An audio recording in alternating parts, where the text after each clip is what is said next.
E aí, pessoal, espero que vocês estejam bem, porque hoje estamos aqui para fazer mais um programa aqui do Esportivo. Eu sou o Felipe Calmurati, apresentador hoje. E hoje aqui eu estou com os meus comentaristas, o Léo e o Otávio. E bom, pessoal, nós não vamos ter rodada agora nesse meio de semana do Campeonato Brasileiro, por conta de Libertadores, de Copa Sul-Americana. Então, nós vamos comentar, né, realmente aconteceu nessa rodada aí do fim de semana. Primeiramente, no sábado, nós tivemos o Vitória vencendo o São Paulo no Barradão por 2-0. E vamos lá, pessoal, o que a gente tem a dizer sobre esse jogo aí? De fato, mais uma derrota do São Paulo no campeonato, né, com o Roger Machado, já chega a sua terceira derrota agora, né, de fato um jogo muito ruim contra o Vitória, né, um 2-0 que, como bem disse o Jair Ventura na coletiva pós-jogo, poderia ter sido mais, o Vitória criou mais chances, enfim, principalmente ali no segundo tempo, após a expulsão do Lucas Ramon, né, expulsão pra lá de justo, enfim, o Lucas Ramon que deu um golpe, passou demais do ponto. Enfim, deu um chute na cabeça do jogador do Vitória, enfim, expulsão justa. Acho até que no primeiro tempo, enfim, o São Paulo não fez uma partida no todo ruim, né? Ainda criou algumas chances, ocupou o campo de ataque, enfim, mas principalmente depois que tomou o primeiro gol e depois da expulsão foi completamente dominado e no fim a derrota é merecida. É isso, um Roger Machado que agora vai ser bastante cobrado e precisa dar uma resposta logo. Já está sendo bastante cobrado, né? E desde que chegou, uma vitória merecida do Vitória, né? Por 2-0. O Roger Machado vai ser muito cobrado e agora, se continuar nessa situação, pode até pensar em uma demissão e daqui a pouco, quem sabe, o Dorival já está voltando para o São Paulo.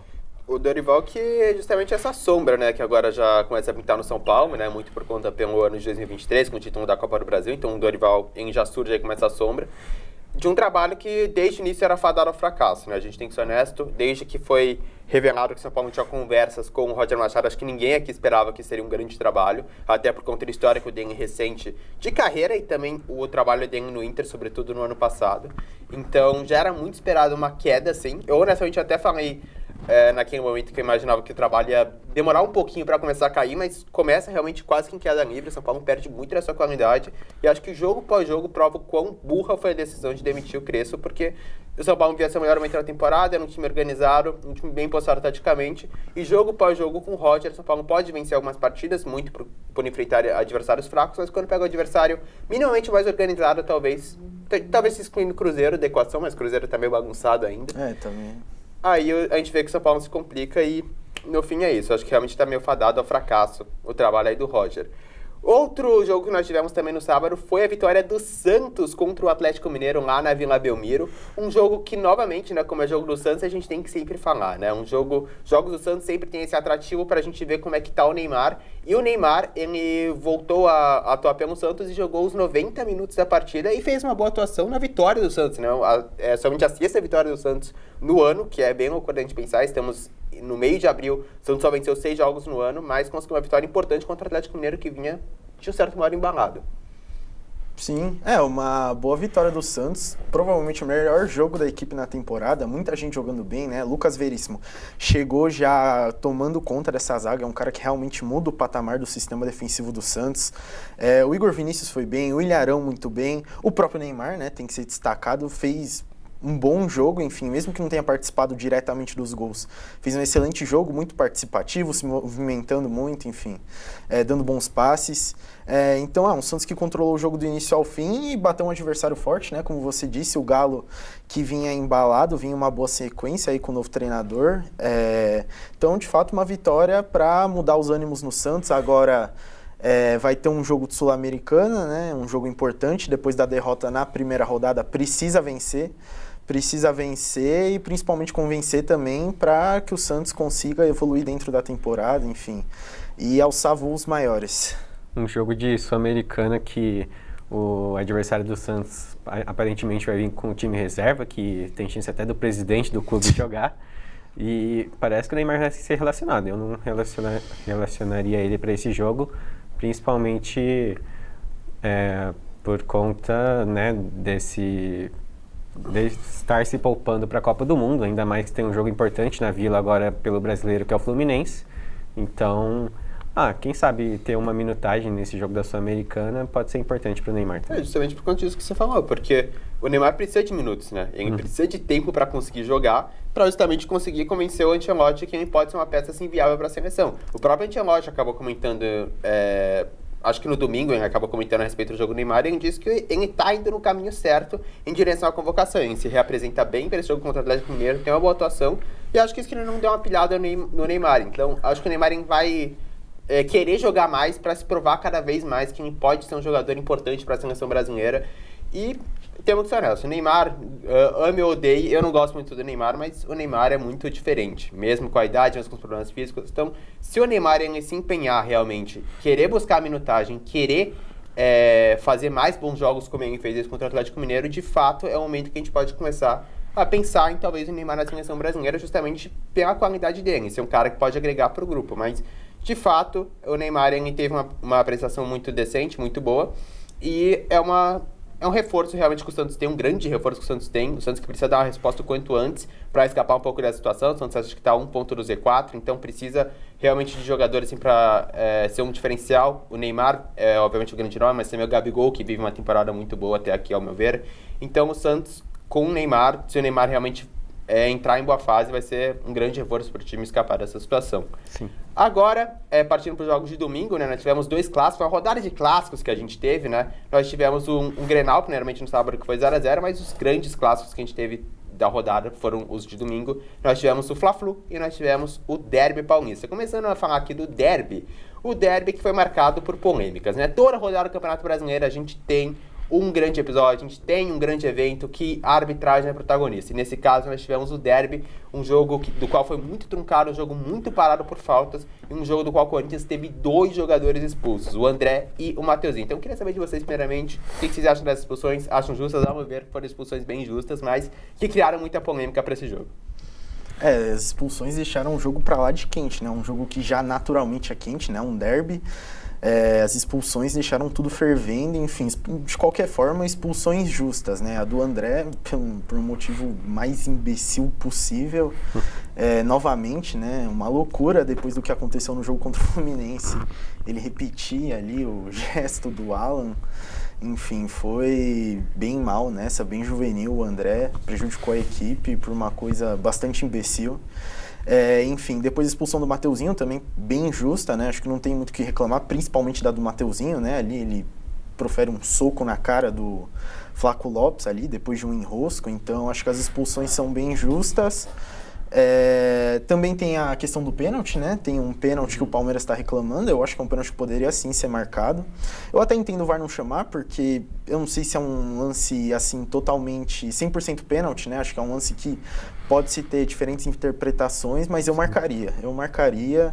Enfim, é algo que vai continuar sendo debatido aí, né? Até porque é um clássico e no clássico tudo se potencializa, todas as brigas, todos os problemas, enfim. Então vai continuar sendo discutida. É isso, um clássico cheio de polêmicas. Concordo com a expulsão do André, que por sinal, não sei se vocês escutaram o áudio do VAR, mas na hora de chamar o árbitro ele fala, possível mão no saco.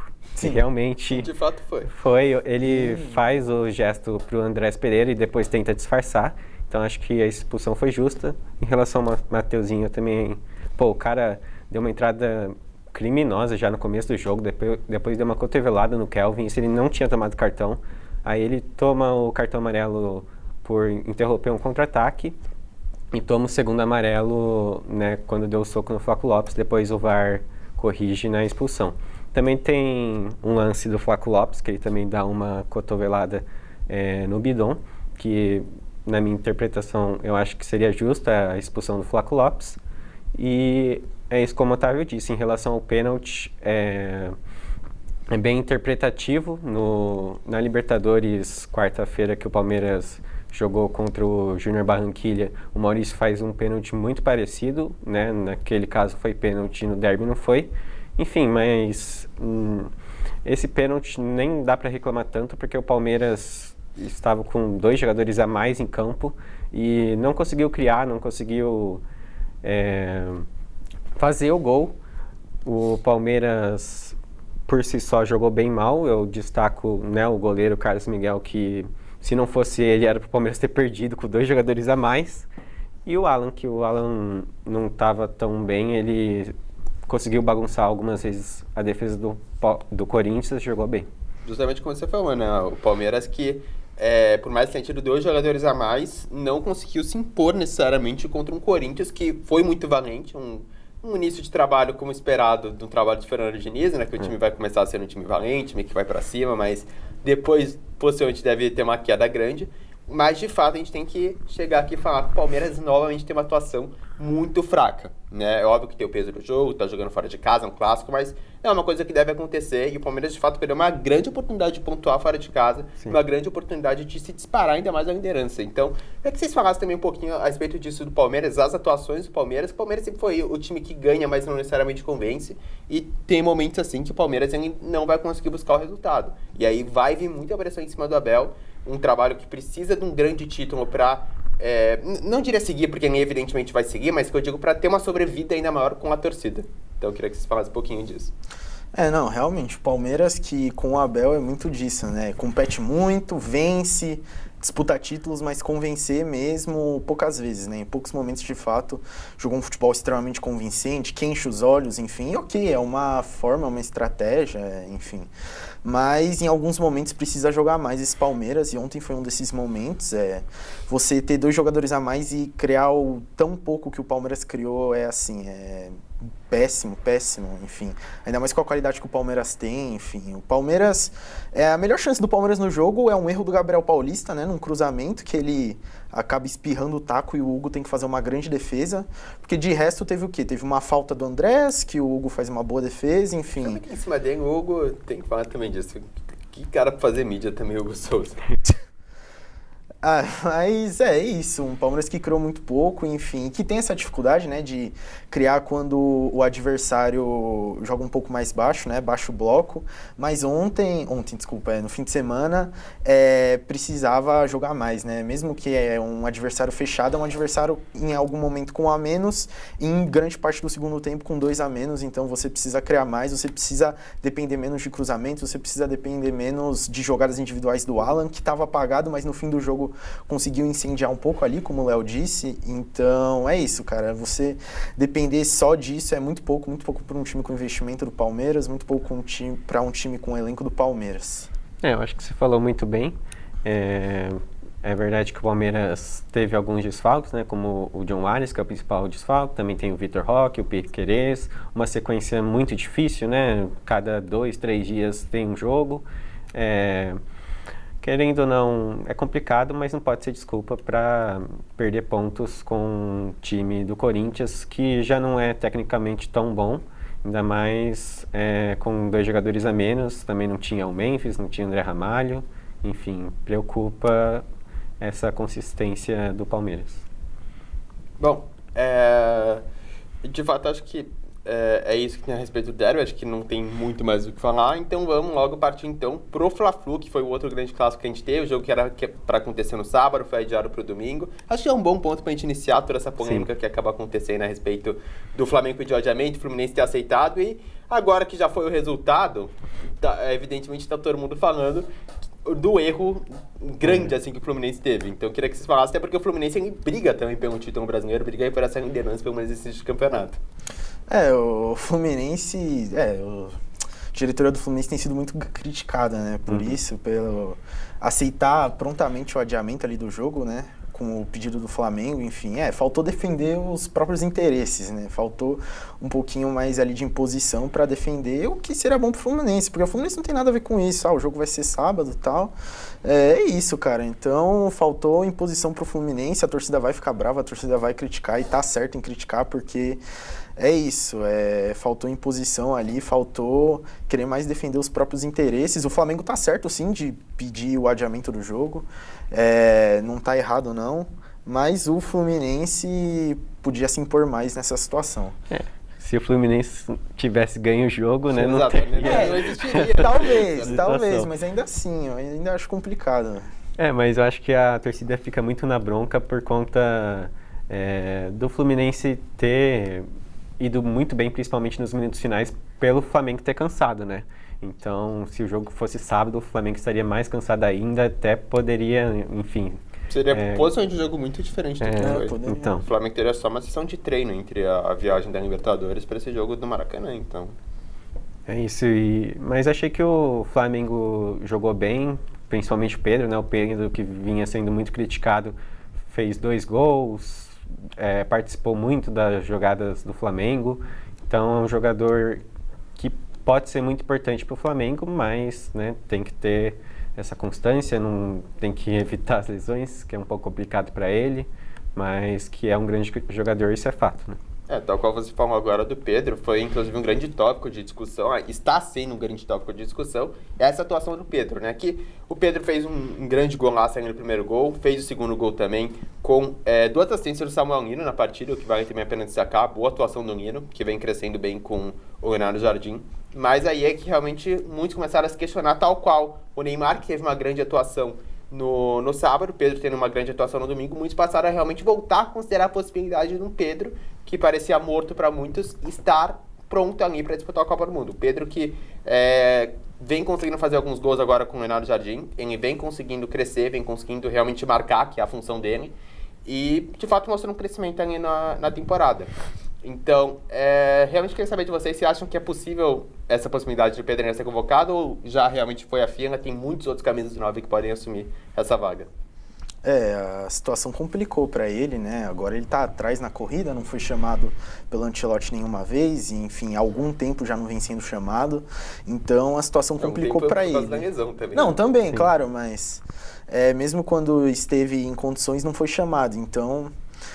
complicou pra ele, enfim, e eu acho que é difícil, cara, eu acho que agora ele não vai ser chamado, eu acho que é um cara que pra próximo ciclo, enfim, quando ele estiver bem, pra ser convocado, eu acho bem justo, eu gosto muito do Pedro, eu acho um craque mesmo, um cara diferente, mas acho que pra Copa ficou complicado, até pelas boas opções que o Brasil tem no ataque, querendo ou não, e, enfim, acho que agora ficou complicado, acho que tá quase tudo muito fechado ali na lista do Ancelotti, né, ele vai ter uma dúvida ali mais, o Neymar vai ou não, vai o Endrick, vai o Igor Thiago, acho que o Pedro, para entrar nessa briga, ele teria que, de fato, voar nesses próximos quantos jogos que vamos ter? Uns 15 jogos? Não, nem isso, menos. Menos até? 10 jogos no máximo. Acho que 10 jogos, então é dificílimo, né? Acho que complicou para ele agora, mas é um cara que tem que estar sempre cotado para a seleção, acho que é um cara que faz parte do time dos diferentes, é craque.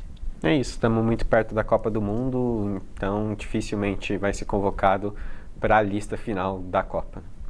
Perfeito. Eu também concordo com isso, acho que o Pedro ele perdeu a chance dele, muito pelas lesões, mas acho que principalmente o Pedro perdeu essa vaga por birras pessoais dele, né? A gente sabe que o Pedro é um jogador que tinha problemas, claramente tinha problemas ali com o Filipe Luís, não só pelas lesões, mas isso acho que foi um grande fator que determinou o fato do Pedro não ter tido uma grande temporada ano passado.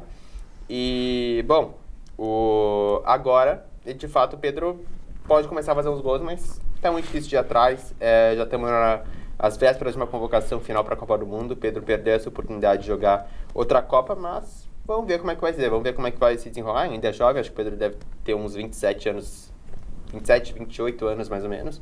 Então, tem mais um ciclo aí pela frente, vamos ver se ele vai conseguir manter uma boa constância aqui no Brasil ainda. E acho que como todo é isso, né? Acho que não temos muito mais o que discutir, realmente. Como não temos jogos no meio de semana, acho que vamos encerrando por aqui. É isso. Muito obrigado, pessoal, e até a próxima. Fique com o próximo bloco. Fala, galera aqui dos esportivos, sejam muito bem-vindos de volta aqui no nosso programa, estamos no Bloco de Copas, eu sou o seu apresentador Pedro Paiva, tô nervoso, agora sim o grupo está formado novamente, estou aqui com o Thiago Lucarelli, estou aqui com o Pedro Lazzarini e já vamos começar abrindo o nosso bloco com a volta da Libertadores. Começou semana passada os jogos da fase de grupos da Libertadores, os brasileiros não decepcionaram, não teve nenhuma derrota, só o Palmeiras que empatou contra o Júnior Barranquilla, que era o mais difícil entre todos, mas foi uma rodada interessante. Teve o início do Fernando Diniz, teve vitórias inusitadas, vamos comentar aqui um pouquinho sobre, né? Começando pelo jogo de estreia do Fernando Diniz contra o Platense, 2-0 para o Corinthians. O que você achou do primeiro jogo do Fernando Diniz, Pedro, já que você estava entusiasmado com o comando dele? Eu ainda tô, achei um bom jogo. Corinthians meio perdido no primeiro tempo, como acho que é o normal de um novo técnico. O time tentando entender que tem que jogar mais junto, mais compacto, visto que com o Dorival ele jogava muito fixo na sua posição, o volante ficava na volância, não ia para a ponta. Com o Diniz não, a gente já viu o Raniel indo um pouco mais na saída de bola, tanto para a ponta esquerda quanto para a ponta direita. E isso foi o que o Diniz até cobrou na pausa de hidratação, né? Mas você acha que o Corinthians jogou no estilo que ele já estava acostumado e só levou uma corda do Diniz, ou já é um jogo padrão do Diniz? Eu acho que o Corinthians não estava acostumado a jogar assim, com essa... como é que fala? Tirando essa flexibilidade da escalação. Eu acho que o Corinthians estava muito acostumado a ficar com o volante no meio só e não ia para a ponta para dar opção de passe para o lateral. Foi o que o Diniz falou, né? Na pausa... É justamente o que ele propõe, eu acho, na verdade. Exatamente. É muita movimentação. É o que ele propõe. Então, achei legal e interessante do Diniz bancar o Kaique, como logo no primeiro jogo de titular. Tanto é que inesperado. É inesperado, mas o Kaique é um bom jogador e comprovou sua qualidade fazendo um gol, sendo o único que dava uma ponta de esperança durante o primeiro time, jogando durante o primeiro tempo. Contra o Palmeiras também jogou bem. Contra o Palmeiras também ele jogou bem. O Kaique é um menino que joga muita bola.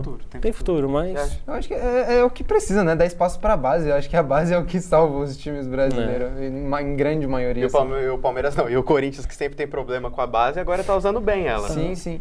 Sempre falam, né, que o Corinthians não tem grandes craques revelados, mas tem bons jogadores. Pode não ser... craques geracionais, mas com certeza tem muitos bons jogadores. Tem muita revelação, né? Tem. Boa estreia, então, pro Fernando Diniz. Cara, muito boa estreia, né? Uma jogada interessante do segundo gol do Yuri Alberto. O Garro tá voltando a jogar. É o estilo do que o Garro gosta, um técnico desse nível, né? Que o Ganso jogou pra caramba no comando do Diniz, né, Pedro? Jogou o Ganso... Existe um Ganso pré-Diniz no Flu e um Ganso pós-Diniz no Flu. Então, o Diniz, ele consegue propor muito bem esse jogo que jogadores como o Ganso, o Garro... gostam, que é um jogo, porque são jogadores que não podem ficar correndo o campo inteiro, não é a característica deles. Ele é gênio, mas ele é limitado. Isso, na questão física. Quase clássico. Exatamente. Né? Clássico. O Garro jogou como camisa 10 clássico nos dois primeiros jogos do Diniz até agora, e o Ganso também. Que está quase em extinção, né, no futebol, e o Diniz retoma um pouco dessa posição, que é importante. Para mim, é uma das posições assim que eu mais gosto de ver jogar, é um camisa 10 clássico. Posso dar um gancho sobre o Corinthians? À vontade. Eu sei que não é do nosso bloco, mas eu preciso que vocês opinem também sobre. Semana que vem vai lançar o filme do Michael Jackson. Eu acho muito interessante falar isso, mas eu acho que o Corinthians está mais ansioso do filme do que eu. Tem 2 jogadores ali, 2 expulsões em 2 rodadas do Brasileirão. O que você acha, Pedro, o que você acha dessa conduta que os jogadores estão tendo? É um emocional muito alto, eles querem provocar o jogador, ofender sem ser xingamento? O que precisa melhorar o mental do Corinthians? Eu acho que exatamente, o time não tem um mental, tanto é que ele toma um gol, como vinha acontecendo nos últimos jogos. O time se derretia, não existia mais o time, aí se abria totalmente a zaga, volante, tudo. Então acho que o papel do Diniz vai ser conseguir, junto com a Anaí Couto, que é a psicóloga do Corinthians, retomar esse psicológico dos jogadores do Corinthians, ao ponto deles tomarem 1-0 e buscar a virada, visto que nos últimos jogos não é raro, a gente não viu mais isso. A gente viu o time acabado totalmente com o psicológico na era do Dorival. Então acredito que a era Diniz venha conseguir retomar esse controle psicológico dos jogadores, que é essencial para eles conseguirem uma vitória. Precisa ter foco, né?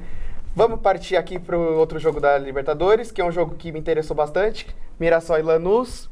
A gente esperava que o Mirassol perdesse, porque ele está tendo uma sequência negativa no Brasileirão, mas ganhou. Ganhou, surpreendentemente. De um time chatinho do Lanús.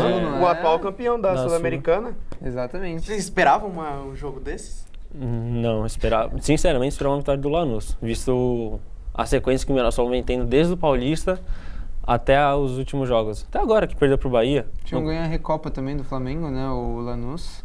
Ganhou a Recopa Sul-Americana. Ganhou a Recopa do Flamengo, tava jogando muito bem. E é um time chato pra jogar contra, assim. Pode surpreender. Quem sabe uma vaguinha ali na Sul-Americana, eu carimbo uma vaguinha deles lá. Depois dessa vitória aí... os 3 pontos são muito importantes, né? Dentro de um calendário em que você só tem 3 jogos ali, esses 3 pontos são importantes demais. Então, fechado aqui os jogos interessantes, porque os outros jogos foi Flamengo vencendo do Cuenca, né? 2-0. Se não me engano, sim. É, Cuenca. E o Palmeiras empatando com... Júnior Barranquilla. Tem mais algum brasileiro? Teve O Cruzeiro, que ganhou Esse também. empate, na verdade, foi mais surpreendente, eu acho, um pouco, né? Porque todo mundo esperava que, bom, Palmeiras, Libertadores... Teve um pênalti polêmico ali, né, também. Todo mundo acho que esperava que o Palmeiras fosse ganhar esse jogo, né? Acho que até os palmeirenses, bom, pelo menos os meus amigos aqui que eu ouvi, reclamaram um pouco do jogo, acharam o time Quanto que eles não apático. reclamam, né? Fiquei até assustado esses dias com ódio pelo menino Luigi, nem sabia que tinham tantos palmeirenses que não gostavam do Luigi assim, mas foi um jogo assim que surpreendeu negativamente o Palmeiras, né? Porque quando a gente imagina esse time do Palmeiras, também com o investimento que tem, a gente imagina que ganharia um jogo desse. Então, mas eu não vejo problema deles ganharem no resto. É um empatezinho assim. Que até garanto acontece. que no segundo turno da fase de grupos ele possa fazer um 3-0 aqui na Nubank Arena. Tranquilamente. Então, vamos partir para os palpites da nova rodada, que é essa semana. Começando aqui com o Mirassol e LDU. Vai, Pedro, o que você acha? No Maião ou lá no Equador? É lá no Equador. 0-0, então. Cara, pior que eu acho que esse time da LDU bom, cara. Também acho. Então eu acho que uns 2-0 talvez ele deu. Eu arrisco aqui 1-0 aqui pro LDU, que é um time muito chato de enfrentar. Os O brasileiros têm medo dele, mano. O Lanús também era chato, mas era só ganhar. Mas são times totalmente diferentes, Sim. né? Às vezes foram despreparados, né? Cruzeiro e Universidade Católica. 3-0 Cruzeiro. Eu vou num 2-0 Cruzeiro também. 1-0 Cruzeiro. O Cruzeiro tá lá, tá tremendo as pernas ainda, tá engrenando. Fluminense e Independente Rivadavia. 4-0 Fluminense. Quem? Independente Rivadavia. É um time... Eu vou com o Pedrão, 4-0 Fluminense. 2-0, que o Fluminense não é lá essas coisas também. Grande Zubeldi. Corinthians e Santa Fé. 1-0 Corinthians. Eu vou aposto mais no Corinthians, 2-0 Corinthians. É em casa, 1-0 pro Corinthians, porque o Santa Fé é chatinho. Palmeiras e Sporting Cristal. Agora sim vai ser fácil pro Palmeiras. Quer no Allianz? 3-0 Palmeiras. Cara, eu não sei vocês, mas eu tenho a impressão que todo ano rola Palmeiras e Sporting Cristal na Libertadores. E o Júnior Barranquilla? Não. Júnior Barranquilla também, às vezes. Mano, eu tenho a impressão que Palmeiras e Sporting Cristal É igual o todo City e o Real Madrid. dia. Dito isso, 3-0 Palmeiras. Eu arrisco também. 3-0 Palmeiras. É joguinho. Flamengo e Independente de Medellín. Medellín. 1-0 Independente. Eu vou no 2-0 Flamengo. 1-0 Flamengo pra mim. Fechado aqui a Libertadores, vamos para a Sul-Americana. Começo meio bagunçado da Sul-Americana, mas eu quero dar um adendo de uma coisa que eu já estou tentando falar umas 2 semanas, só que nunca dá tempo. Eu vou falar dessa edição da Sul-Americana que contém 10 supercampeões de Libertadores. Temos o Grêmio, São Paulo, River Plate, Racing, tem vários outros. Isso diz mais sobre o campeonato que está ficando cada vez mais competitivo ou diz mais sobre os clubes que não estão lá, essas coisas? Pra mim, com certeza os clubes, cara, com certeza.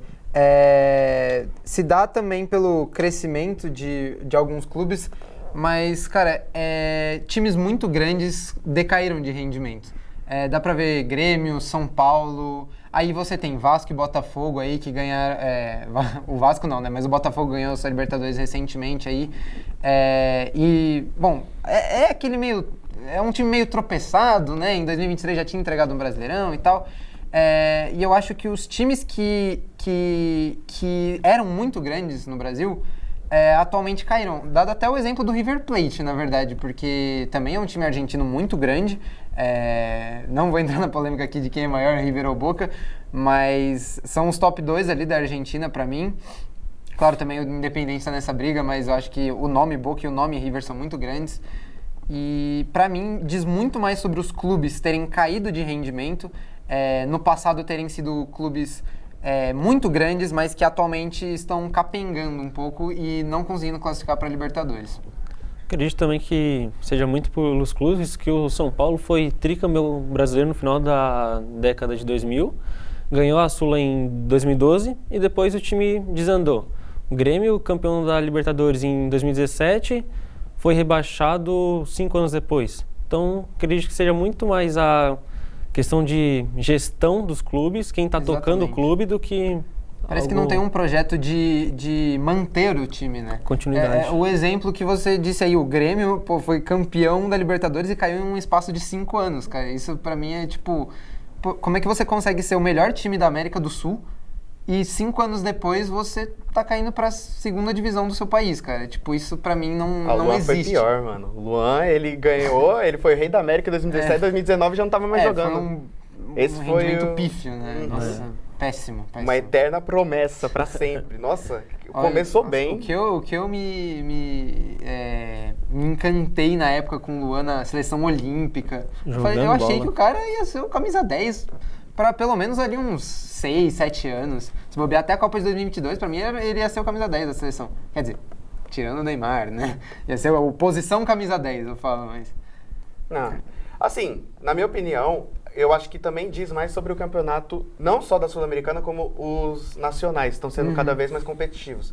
Porque se você for ver no Brasil, tem times grandões na Sul-Americana que hoje em dia você vê e olha, faz sentido. Mas diz muito mais sobre os clubes que estão agora na Libertadores, que estão crescendo e estão ficando cada vez mais difíceis. E a vaga é um G6 bem grande no Brasil, só que é um G6 muito disputado, muito brigado. Você não sabe qual vai ser o time que vai ficar no G6 até o fim do campeonato. Então, e contém mais a pré-Libertadores, que pode ser o Deportivo de la Luzita, que pode surpreender ali, pode desbancar um campeão, como o Botafogo nessa edição.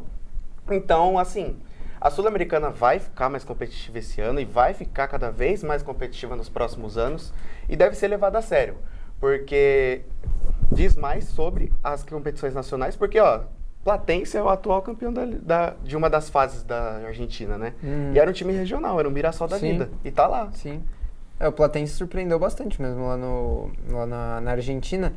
E outra coisa que eu acho que também pode ser um fator para isso é os times brasileiros menosprezarem alguns times de fora. Como, por exemplo, o Bahia, que foi eliminado pro O'Higgins, né? Tava ali na fase pré-Sula. Eu acho que teve, talvez, eles menosprezaram o time do O'Higgins. Eles acharam... Obviamente, tipo, eu acho que pouca gente conheceu o O'Higgins antes de eliminar o Bahia. Então, eu acho que houve, sim, esse menosprezo aí por parte de alguns times. E por isso, mesmo a gente convivendo com isso, tem pelo menos uns 5 anos aí que times menores estão surpreendendo alguns times maiores.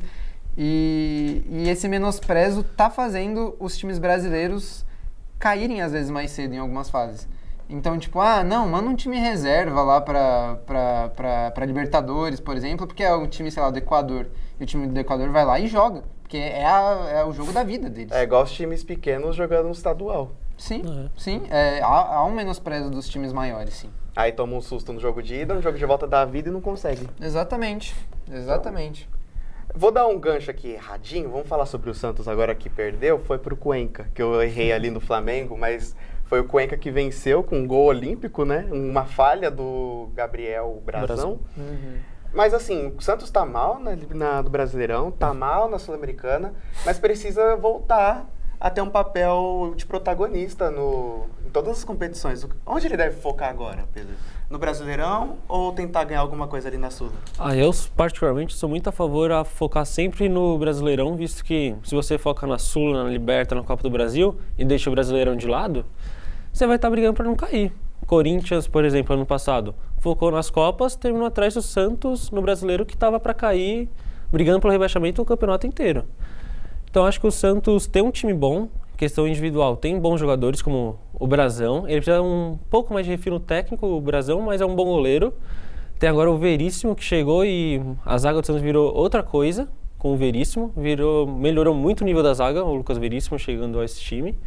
E a gente tem Neymar, que dispensa comentários, nós temos Barreal, Roleiser, que são bons jogadores de ponta pelo lado do campo, então acho que se o Santos focar certinho, ter um bom trabalho técnico, acho que o Santos consegue sim entregar tanto uma boa Sula quanto um bom brasileiro. Mas você vê que no jogo contra o Cuenca, acho que já nem era mais culpa do técnico, porque o Cuca mesmo falou, não dá pra perder esse jogo não, gente. Eu acho que é mais a força de vontade dos jogadores também, né? Mano, eu acredito bastante, na verdade, no que o Pedro falou também, eu acho que deve focar no Brasileirão, só que o elenco do Santos é muito limitado e não dá pra ficar focando nos dois ao mesmo tempo. Tem que focar, sim, em uma competição, em específico o Brasileirão, porque vai ser mais uma vergonha se cair novamente, pelo nome do Santos, né? A gente sabe que o Santos hoje em dia já não tá numa boa fase, tanto financeiramente quanto dentro de campo. Na verdade, um reflete o outro, né? Mas, enfim, cara, é justamente o que ele falou. Tem bons jogadores, só que são pontuais. É difícil você falar, tipo, o lateral do Santos é bom. Cara, não é que ele é ruim, mas não tá no nível de outros jogadores. O elenco não acompanha o próprio nível, parece. E ele não consegue... Não é um elenco que vai segurar duas competições. Então precisa, sim, muito focar no Brasileirão. E eu acho que, principalmente, essa confiança que você citou, falta, sim. Falta um pouco. E pode até ser... Podem discordar de mim, mas eu acho que a pressão dos jogadores de jogar com o Neymar é um pouco grande também. É que é meio contraditório, que semana passada eu falei que o Brasil precisa do Neymar para tirar essa pressão, mas o Santos não tá jogando porque sente a pressão do Neymar ali. Sim, Eu acho que seja pressão do Neymar. Acho que, vamos falar, o último bom técnico aí do Santos, quem foi? Ele vem um hiato de 3 anos de Carille, o Vojvoda foi o menos pior. O Cuca no Galo era uma bagunça, aquele time do Galo, sem tática, fisicamente, um time horrível. Igual, minha crítica ao Cuca é mesmo do Dorival, sempre foi. O Cuca na passagem de 2020 foi interessante. Foi, em 2020. Foi vice-campeão da Libertadores. Há 6 anos, né?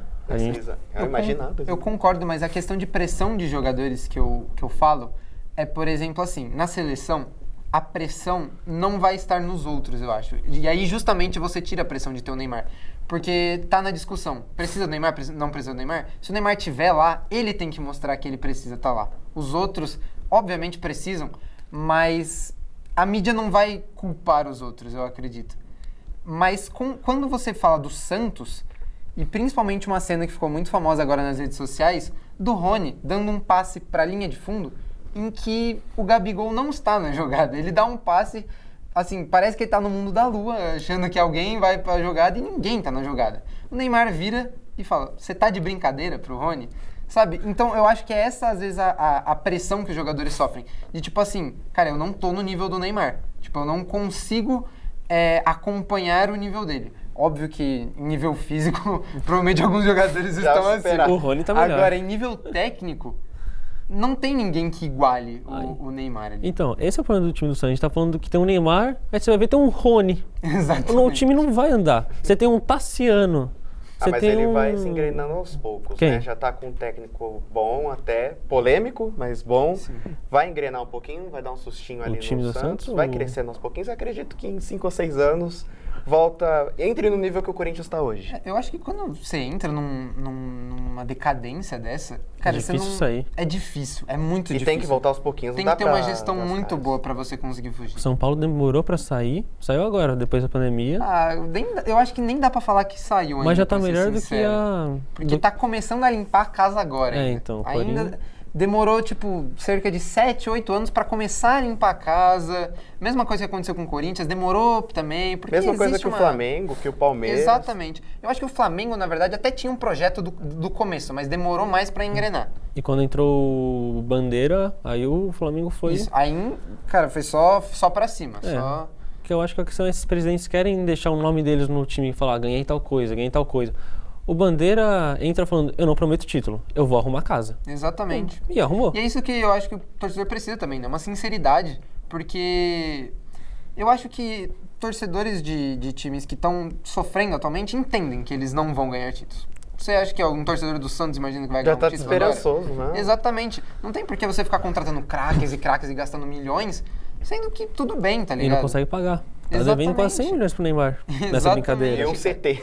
Não, o CT entrou como garantia se não conseguir pagar a dívida. Então, e se vai perder, provavelmente, se fizer cagada. Você acha mesmo que vai pagar tudo? Se fizer cagada, vai perder. Mas eu acho que o Neymar não vai usar essa cláusula. Acho que muito pelo amor que ele tem ao Santos. Porque a cláusula é, se o Marcelo Teixeira perder a eleição ou virar SAF, o Neymar pode cobrar o valor integral dos quase 91 milhões de reais. É, tudo de uma vez, né? Mas se o Teixeira continuar como presidente, aí não tem essa obrigação de cobrar. Cara, eu tava discutindo até isso esses dias, porque eu acho que é muito importante o amor do ídolo ao clube. Eu dei o exemplo até do Cássio, que ele teve uma época que ele jogou com um salário sem salário, né? Ou salário atrasado, alguma coisa atrasado. assim. No Corinthians é normal salário atrasado. Não, vamos falar de novidades? Eu imagino. Mas, tipo, o Cássio jogou e pelo menos eu não lembro na época de ter reclamação dele. Tipo, Não teve aquela coisa de, tipo, não, vou jogar o clube contra tipo... Vocês no fingem que jurídico. paga, fingem que eu jogo, também jogar no jurídico. Tipo, ele não teve aquela coisa de, tipo, quero Ainda. fuder o clube. Quero fuder o clube, sabe? O que eu vejo muito em outros jogadores, como, por exemplo, o Oscar, do São Paulo. Que, pô, o cara é bilionário. Assim, eu não sei as contas dele, mas se bobear, tem até mais grana que o Neymar. De tanto grana que ele ganhou na China. E ele ainda quer 10 milhões do São Paulo, fudido, que deve ter menos dinheiro que ele se bobear, tá ligado? Então, tipo assim, pra mim é nessa hora que o ídolo se consagra. É nessa hora que o ídolo chega lá e fala, não, tudo bem, eu jogo com salário atrasado, pode me pagar depois, mas eu, tipo assim, eu quero fazer o bem para o clube. Mas você, não enquanto São necessariamente... Paulino, você considera o Oscar ídolo? Visto que na primeira passagem Não, dele, ele não saiu considero. totalmente pela porta do fundo do Não, por São mim não Paulo. considero, mas pra mim só provou que ele só quer dinheiro. Foi para a China no Isso já, no pra auge mim, já do tava, Chelsea. já tava claro na época que ele foi pro Chelsea. Agora ainda, porra. Só um palpite rapidinho. São Paulo e O'Higgins, que é hoje. 1x0 São Paulo, vitória magra. 2x1 São Paulo. 1x0 São Paulo, que ele tá mal. Grêmio e Deportivo Riestra. 2x0 Grêmio. Vamos 2x0 Grêmio também. Santos e Recoleta. 3x0 Santos. Com o Neymar jogando, dá pra ser um 2x0, vai. 1x1 pra mim. Racing e Botafogo. Isso é difícil. 2x0 Racing. Bom jogo e eu acredito que o Botafogo perde também, 2x1 Racing. Atlético Mineiro e Juventude, que começou mal também. 2x0 Galo. Eu vou no 2x0 Galo também, tá jogando bem. 0x0, jogo fraco. E esse foi RB, Bragantino e Blooming. Ixi. 3x0 Bragantino. Eu vou no 2x0 Bragantino. Então, é isso, pessoal. Espero que tenham gostado do nosso programa. Eu sou o Pedro Paiva, junto com o Thiago Ducarelli e Pedro Lanzarini. Agradecemos a sua paciência e a sua audiência. Muito obrigado. Tchau, tchau. Começando mais um programa e hoje falaremos sobre playoff, né, Felipão? Chegou a época mais Chegou. aguardada. Agora sim. Chegou. O playoff começa no fim de semana, a gente vai ter os confrontos já definidos entre Lakers e Houston, Minnesota e Denver. Do outro lado, quem que a gente tinha mesmo? Detroit é alguém do play-in. Aí Temos definido já tem Cavs e Cavs e Toronto. e Knicks e Hawks. E, bom, no play-in a gente tem o Philadelphia, o gigantesco aqui atrás, jogando contra o Orlando. Vocês têm algum palpite já ou não? Cara, me desculpa, mas eu acho que o Orlando vai passar. Não vai sair na mão agora. Eu acho que o Orlando vai passar, velho. Talvez seja até melhor pro Sixers passar depois do que passar agora, porque eu acredito que eles sejam favoritos nos dois confrontos. Porque pegar Boston agora pro Sixers, todo respeito, seria uma varridinha Vai feia. ser Seria. tenso. Ele é 4x0 seco. Não, seria. E é melhor perder pra Detroit que pro Celtics, né? Ah, A sem cultura dúvida. de Filadélfia. Sem dúvida, sem dúvida. Mas, cara, eu acho que assim, não é tão assim, falando como um torcedor triste, eu acho que não é tão favorito assim, não. Contra Orlando e contra Mas é Hornets ou favorito, Miami, né? É favorito. Mas eu acho que não é tão longe, não, sendo bem honesto. Porque, assim, do outro lado a gente tem, pra quem não viu, a gente tem Heat e Hornets se enfrentando. Cara, desses dois times, eu acho que, assim, se você pegar o Hornets, eu acho que é um confronto bem pau. Sendo bem honesto. É que eu acho que o Hornets é favorito nesse confronto com o Heat, muito porque tá mais quente e com mais confiança no momento da temporada. E eu Porque acho que o Heat até contra o Philadelphia Hornets seria favorito. Não sei também, Jota. Tenho muitas dúvidas. O meu palpite é Sixers ganha esse primeiro jogo e o Hornets ganha do Magic. Uhum. Então eu acredito que os dois vão passar. Mas no cenário que o Magic ganha do Sixers e o Sixers enfrente O Hornets. Hornets, eu acredito que vai ser muito pau-pau, mas eu acho que pela experiência em duelos assim, eu acho que o Sixers vai levar vantagem. Nossa, eu já acho totalmente diferente, velho. Eu já acho que o Orlando vai passar e vai chegar no playoff, mano. E Vai a outra passar dos vaga? dois. Então, mas aí... aí é complicado, velho. Vou deixar aí pra vocês. Você acha realmente que entre Heat e Hornets tem uma briga? Eu acho que tem uma briga. Acho que vai ser bom jogo. E eu, mano, ficaria em cima do muro, mano, nesse jogo. Eu preferia o Hornets. Acho que é um time mais... Eu acho que é mais organizado, É né? um time mais coeso, eu acho. Também acho. Eu acho que num próximo confronto ele seria mais divertido de assistir o Hornets do que o Heat. Se o Hornets passar, ele pega quem? Detroit. Pega o Detroit? Obrigatoriamente. Vai ser varrida de qualquer jeito, eu Varrida eu acho. não sei, mas eu acho que o Hornets seria, que nem ele falou, ia ser divertido e o Heat a gente já sabe o que esperar em playoffs, vai ser mais do mesmo. Não, e até pelo Heat, o Heat não, perdão, o Hornets, com os dois jogadores que lideraram a NBA em bola de 3, o Lamelo e o Knipa fazendo isso pela primeira vez desde Clay e Curry, A diferença é que o Clay e o Curry, né, o Curry com 400 bolas de 3. Isso é inacreditável. E assim, cara, agora pensando nos playoffs do Oeste, sim, a minha opinião, o campeão esse ano ele sai do Oeste. Seja Sim. Denver, Thunder ou Spurs, o campeão esse ano é do Oeste. E porque assim, são os melhores times, realmente assim, o Leste tem bons times, tem o Knicks, tem o Cavs, e tem até o Boston, mas eu acho que falando em relação à experiência de playoffs, claro, tem o Spurs, que são jogadores muito jovens, mas, cara, até entre Thunder e Denver, assim, só alguma lesão acontecendo para algum desses times não bater campeão para mim.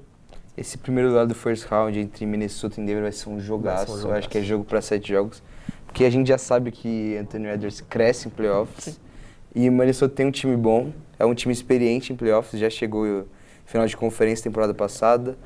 Então eu acredito que vão ser grandes jogos. Espero que sejam 7 jogos, né? Que é sempre bom quando é nosso time. A série para 7 jogos. E no Oeste eu acredito que esses 3 mesmo que você falou. OKC, Spurs e Denver lideraram na temporada regular. Tem os 3 melhores jogadores na corrida do MVP. Então eu acredito que por ter os 3 melhores jogadores na avaliação da liga dos jornalistas e ter um baita elenco em volta, eu acredito que eles vão sobressair e o título não foge deles, não. Mas eu não sei vocês, velho. E eu tô torcendo pro Portland, velho. Eu vi uma matéria esses dias falando que o Thiago... 42-40, não foi? 42-42. 42-42 foi tipo a melhor... Não, 42-40. 42-40. Então, perdão. Então eu vi errado ou eu... Não, que foi 42, 84 jogos. Tô fazendo jornalismo, amigão. Quer colocar mais jogos na liga. Meu maior sonho. Diga. Você tá louco. Eu tinha visto uma matéria que era era, tipo, o recorde do Portland não ficava positivo há não sei quantos anos e o nosso Thiago conseguiu fazer isso e, pô, eu queria muito ver o Portland em uma série de 7 jogos. Acho que por nós, né? Pelo Brasilzão. Seria muito legal ver 2 brasileiros nos playoffs, né? O Sim. Thiago e o Gui Santos. Seria bem legal. Espero que aconteça. O Gui vai carregar esse time do Golden State. Né? A gente sabe que o Paul James, que por mais que ele queira Curry ser... sabe disso já. Não e por mais que o Paul James que ele queira ser o franchise player, ele não vai tem dar. essa bola. E vocês acham que dá pro Golden State passar? Do Clippers? Do Clippers suave? Acho que suave não. Suave. Mas o acho time que é bem fraco, mas por ter Curry, por ter Curry não e dá pra Santos. duvidar de nada. Curry é uma das maiores duplas da história do basquete. Curry e Santos, eu concordo completamente. Mas porque assim, o time do Clippers também é um time com uma idade um pouco mais avançada. Tem Brook Lopes, tem Kawhi e assim, tem o Darius Garland agora, que é bom jogador, mas assim, ele não é esse armador que vai carregar um time. E ele já provou isso em Cleveland. Na minha avaliação é Kawhi mais nada nesse time, assim como o Warriors. Então, escolher um ou outro, eu prefiro acreditar mais no Curry do que no Kawhi. Sem dúvida. Então, por isso que eu acredito e torço para que o Warriors ganhe, além do Gui, né? Uhum. Então, eu espero que isso aconteça, porque, infelizmente, essas estrelas não tem ninguém ao lado deles. São jogadores bem abaixo do nível da liga hoje.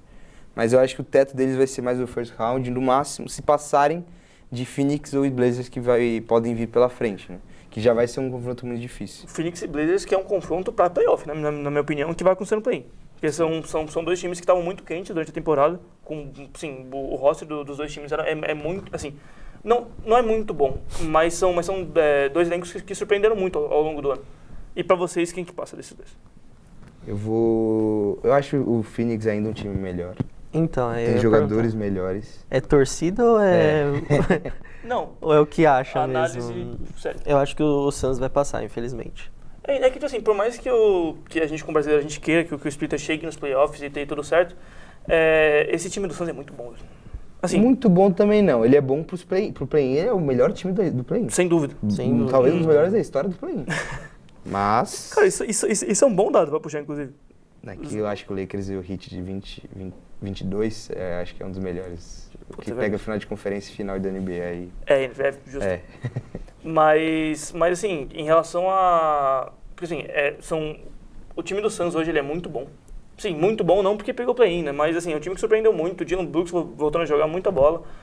Tem o Colin Gillespie, o armador que surpreendeu todo mundo. Tem 2 pivôs honestos da bola. Tem o Maluati, que veio de Duke pelo draft, que é bom. Tem o Mark Williams, que veio de Charlotte, que é bom jogador. Jalen Green. Tem o Jalen Green, que é o Jalen Green. Jalen Green, ele é um cara que a gente não sabe o que esperar dele. Ele é o melhor, pior jogador. Exato. Ele é um grande projeto de Ken Thomas, eu acho. E assim, tem jogadores que surpreenderam muito, fora o Devin Booker, que é um cara que já bateu final, um cara que já bateu corrida para MVP, que já bateu algumas vezes ao NBA First Team. Então assim, cara, eu acho que esse time do Suns ele tem tudo para ganhar e com certa vantagem até do Blazers. Eu acho que vai ser um jogo muito legal, diferente do jogo do Clippers e do Warriors, que vai ser chato de ver. Também acho. Eu acho que esse Phoenix e Blazers vai ser um jogo legal, porque são duas equipes leves, que jogam bom basquete e têm jogadores bons. E é um time nivelado lá em cima, né? Sim. São dois times jovens. Mas eu acredito que o perdedor desse jogo, que tomara que seja o Phoenix, por mais que eu acredito mesmo que eles vão ganhar, tomara que o perdedor desse jogo consiga competir com outro time, porque o justo é esses dois times irem aos playoffs. Sim. Não um time que foi mal a temporada inteira e sobreviveu por lapsos de suas estrelas chegar lá, né? Não, com certeza. Eu acho que assim, pra mim o principal disso tudo é porque hoje no play-in a gente tem tipo equipes jovens e equipes velhas. Pelo menos no Oeste. Sim. São duas equipes muito jovens e duas equipes com duas idades, tipo assim, com idades avançadas. Ou que dependem dos seus jogadores que já não estão na melhor fase há um bom tempo. E aí no Leste a gente tem equipes jovens de Hornets, até do Sixers um pouco, que tem um... É um mesclado. Exato. E tem essa equipe do Heat que, bom... É o Heat. É o Heat. O Heat, ele, assim... É o Heat. São jogadores que ninguém espera que rendam. Tem o Tyler Hero que a gente espera que rende, ele não rende. E o Adebayo de... 82 pontos que fez 20 no jogo seguinte. Então, assim, a gente não sabe o que esperar do Heat, nunca. E, bom, falando em equipes com jogadores que a gente não esperava que rendessem e renderam, a gente tem o Celtics. O famoso Maine Celtics agora, né, com jogadores da D-League, que bateu Orlando no último jogo e bateu Orlando assim, com 3 jogadores que jogaram a D-League pelo Maine Celtics, somando para 84 pontos. Então, assim, cara, esse time do Celtics, eu acho que ele é perigoso, apesar da pouca experiência dos jogadores de rotação. Porque tem Tatum, Brown, Derrick White, e até o Pritchard, que realmente foram campeões naquele time. E o resto dos jogadores, a gente não sabe o que esperar muito. Tem o Jordan Walsh, que estava acho que, se não me engano, nesse time que foi campeão. Ele já estava no time. Hugo Gonzalez, sou muito fã desse cara. O cara. Hugo Gonzalez, ele virou um demônio na NBA, ele defende tudo. Na biscuita. Ele é absurdo. Tem o Vucevic, tem o Nemiasqueta, que assim, o Nemiasqueta, ele virou um pivô muito bom. Ele é um pivô honesto, assim, a gente não esperava que ele seria esse cara. Eu acho que é questão deles se completarem, né? Sim. Eu acho que é muito, muito legal. Que eles ficam rotacionando 25, mais ou menos, de minutagem, né? Aí quando você precisa de um pivôzão mesmo, eles colocam o Queta, e quando eles precisam mais ali que espaço a quadra. Aí eles botam o Vult. Mas, assim, então, e a gente tem, tipo, nesse time do Boston, cara, são bons jogadores, e são jogadores que fizeram muita diferença durante o ano, principalmente. Porque, cara, a gente não esperava nada de Jordan Walsh. Praticamente eu não esperava nada. Nem do Jaylen Brown. Nem do Jaylen Brown, principalmente. Sim, muito se falava no começo da temporada que ia ser uma temporada pra ele se provar, e ele se provou. Sim. Ele pode ser a estrela de um time, segundo lugar na Conferência Leste. E do nada. Então, Foi levando o time, contou com tropeços de outros favoritos da conferência, mas que conseguiu levar esse Boston, que é um time que, na nossa projeção de começo de temporada, a gente colocava lá embaixo. Junto com o Pacers. Mas eu acho que é muito mais mérito deles do que o próprio tropeço dos rivais. Eles tiveram uma temporada absurda, assim. E eu que critiquei bastante o início de temporada. Eu achava que eles deveriam ir para um lado do tanque, né? Não sei se vocês lembram desse debate. Porque o time, pra mim, não tinha pra onde subir, não tinha teto, e o Jalen Brock nunca tinha... Ele era um bom jogador, mas não tinha se provado ainda um franchise player, né? E é muito legal ver ele jogando bem e carregando até o Tatum voltar, que foi até agora o final da temporada, né? E dividindo o protagonismo agora com eles dois. Sim. Né? Não, quando o Tatum voltou, acho que ele jogou, tipo, em questão de 5 jogos, ele liderou a NBA em rebotes durante 5 jogos. Então ele voltou com um papel tipo de coadjuvante e entendendo isso. Não sendo aquele cara de, tipo assim, putz, tá bom, voltei da lesão agora, não estou 100%, mas eu quero a bola em todo momento. É um time muito completo, que a maior deficiência é o garrafão, mas no leste, o único time que vai conseguir, no momento, explorar o seu garrafão é o Pistons. Sim. Que eles implementariam só numa possível final de conferência. Então, eu acredito que eles chegam na final de conferência, não sei, pegando o Knicks. Então... É muito confuso por enquanto, mas no first round eu acredito que eles passam com uma certa facilidade, independente de quem vier. Então, e vocês acham que realmente os times do leste têm condição séria de brigar com os do oeste, pensando numa final?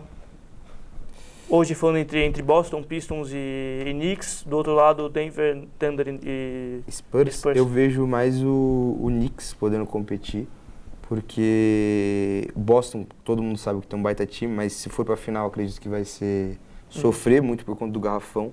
O Knicks, por mais que não tenha um garrafão forte como todos os outros, consegue competir porque tem um elenco muito profundo, um elenco muito bom. Então, meu palpite, eu acho que o Knicks vai ganhar a NBA muito por conta da magia que foi na temporada passada, que o Pacers conseguiu levar o KC para 7 jogos, e por que não o Knicks leve, né? Você acha que o Knicks finalmente ele vai levantar a bandeirinha no Eu estádio acho que lá? consegue essa temporada, finalmente vai conseguir. Não, porque teve a tretinha lá da Copa, não foi? Foi da Copa. Que eles não levantaram. Mas assim, eu concordo com isso. Eu acho que assim, o único time hoje que consegue brigar é o Knicks, por conta da profundidade do elenco. O time do Pistons é muito bom, o Cade Cunningham, ele é um astro, ele joga muita bola. O fit dele com o Jalen Duren é inacreditável de bom. Mas falta algo ainda. Mas falta algo. Eu acho que realmente eu concordo com isso. Porque assim, a gente tem o Alzar Thompson, que liderou a NBA em roubos de bola por jogo, com 2 mais ou menos. Se eu não me engano, foram 2 cravados. Foi 2 cravados. E assim, cara, é um time que falta algo, realmente. Tem bons defensores, tem bons jogadores. O Cade Cunningham, ele é um cara que ele conseguiu unir arquétipos de jogadores muito bons. Então, assim, ele pontua numa facilidade absurda, o playmaking dele é muito bom e ele faz isso numa facilidade absurda. Ele teve alguns jogos de 25-15 durante a temporada. Cara, ele defende muito bem. E talvez o que falte, se algo, seja experiência, né? Sim, que eles estão adquirindo agora. Sim, é uma equipe muito jovem. Sim. É uma das mais jovens da liga, né? Então, e já batendo Seed 1 no leste, cara, isso é bem notável pra eles. Eu acho que a lesão do Cade pode fazer um pouco a diferença também, que ele tá claramente debilitado. Sim. Baleado. Chegar nos playoffs assim, a gente sabe que não costuma dar muito certo. E assim, é um time que depende dele, né? Sim. Então, por exemplo, ele vai ter que jogar mesmo machucado. Apesar do armador reserva ser muito bom, assim, é um time que depende do Cade, infelizmente. E eu acho que realmente esse algo ele pode ser essa experiência, pode ser um amadurecimento, tipo, realmente do elenco. Uma profundidade a mais no elenco, assim como aconteceu com o Thunder, por exemplo. Sim. E eu acho que assim, do mesmo jeito que o Pistons é essa equipe muito jovem, que já tá conseguindo resultados muito notáveis, do outro lado a gente tem o Spurs. Que conseguiu, o Spurs terminou, se não me engano, na segunda colocação. Segunda colocação, e cara, com o elenco mais jovem da liga, né? E o mais animador pro Spurs foi ter ganho, o único time que ganhou mais do OKC do que perdeu durante a temporada, se não me engano foi 4-1 contra o OKC. Sim. Então isso é muito animador, porque mostra que eles têm chance de chegar nos playoffs e bater de frente com o atual campeão. Freguesia, né? Não, é que eu como torcedor, eu fico vendo o chat tentando jogar contra o Embi e eu fico triste olhando a televisão. Eu dou uma chorada ali. Mas, mano, não tem como, não tem nem jogo. E é engraçado porque eles têm uma rivalidade até por ser pivôs parecidos no arquétipo, né? De aquele pivôzão que ele não é forte, ele é mais magrelo, alto. E eles jogam um contra o outro há muito tempo. Em vários campeonatos de base, realmente bateu França e Estados Unidos na final com o Chet e o Embi, jogando um contra o outro. Claro, o Embi já era essa aberração, mas o Chet em muitos campeonatos conseguiu se sobressair. Só que hoje, na liga, acho que tem um pivô que consegue bater de frente, de fato, com o Embi, e esse pivô é Nikola Jokic. Então, assim, cara, o Embi ele é realmente inacreditável. Cara. E é muito animador, eu acredito que o único time que pode parar no Oeste, os times que podem parar o OKC e o Denver. O Denver numa semifinal de conferência ia ser muito legal de assistir esses jogos. Tomara que aconteça e eu tô muito animado pra isso. Qual que é a projeção que você faz pro seu Lakers? Nenhuma, mano. Eu acho que o Lakers pode ganhar 1 ou 2 jogos no máximo. Você acha que mesmo contra Houston? Sim. Eu vi que o Doncic pode voltar já, né? Mas vai estar baleado, eu acredito muito difícil de arrumar alguma coisa, porque ele vai ter um baita defensor marcando ele. Sim. Então, acredito que o Lakers não vai arrumar nada, infelizmente. E vai ficar tudo, eu acredito que vai ganhar 1 ou 2 jogos no milagre do LeBron. Porque o LeBron consegue fazer isso, por mais que tenha 41 anos. Até perdi conta das idades de 41 anos. Acho que sim. Todos os anos. Todos os anos. Então, eu acredito que o LeBron ainda pode fazer essa diferença e acredito que vai fazer. porque essa temporada finalizou e foi mais uma temporada dele com mais de 20 pontos de média. Então a tendência é que ele cresça ainda mais no playoff, porque é o LeBron James. Né? Não, e mesmo com o time de Houston tendo um aproveitamento, assim, tipo, a pontuação do banco de Houston ela é péssima. Isso não é segredo pra ninguém. Você acha que mesmo assim, mesmo conseguindo aproveitar disso? É que tem diversos fatores que vão... Porque a defesa do Lakers é pífia. Tipo assim, eu olho pro Kevin Durant. Quem vai marcar o Kevin Durant? Vai ser o Hashimura? Vai ser o Marcus Smart? Aí quem vai marcar o Sengun? Marcando o Kevin Durant é bom, tá? Quem vai marcar o Sengun? DeAndre Ayton. Não então vai. você vai... Olha o matchup, nada bate, nada combina. Porque é um time que do Lakers foi montado assim... Pegando vários jogadores sem pensar no fit. Então acho que isso vai fazer a diferença e vai pesar contra o Lakers agora. E qual que é a posição que você coloca pro seu OKC? Eu acredito que vai chegar na final, né? Tem que chegar. Eu acho que não, mas nossa.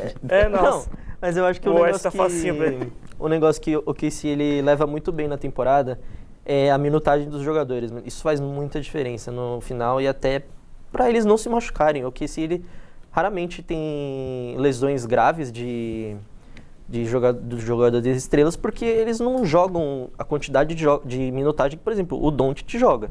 O Doncic tem que jogar 40 minutos pro Lakers ganhar. O Shea, ele joga 30 e praticamente no último quarto ele não entra. Então, acho que isso faz muita diferença para chegar na pós-temporada com o seu corpo bem. E eu acho que essa é a principal virtude do time do Oklahoma, que ele consegue fazer rotações e vencer jogos. Você acha que mesmo com essa profundidade do time, o que realmente... E, assim, essa profundidade do time, com o Chet, que poderia, claro, sendo justiça, o Victor Wembanyama, brigar para defensor do ano, com o Shea brigando para MVP, você acha que realmente o grande trunfo do time é a minutagem, é a gestão de minutos? Eu acho que é a gestão. Eu acho que, principalmente, o Shea ser esse jogador é por causa da minutagem também.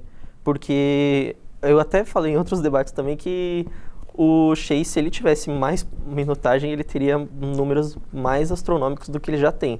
Então, eu realmente acredito que não sei se eu posso dizer a maior virtude, porque ele tem talento também, o time. Sim. Mas uma das maiores virtudes é a minutagem, eles conseguirem rotacionar o time bem. E eu acredito que chega de novo. E tem o J-Dub voltando, né? Tem o J-Dub voltando. Mas que é outro pode inferno. pesar, no playoffs pode pesar ele descansado, baleado. Não, ele mas... voltou e não voltou também na outra vez, né? Então tá difícil ali o J-Dub. Cara, eu realmente assim, eu falo muito do Philadelphia aqui, mas... eu ia perguntar pra você, e você? Então, qual a sua expectativa? Mano, eu não sei, na verdade.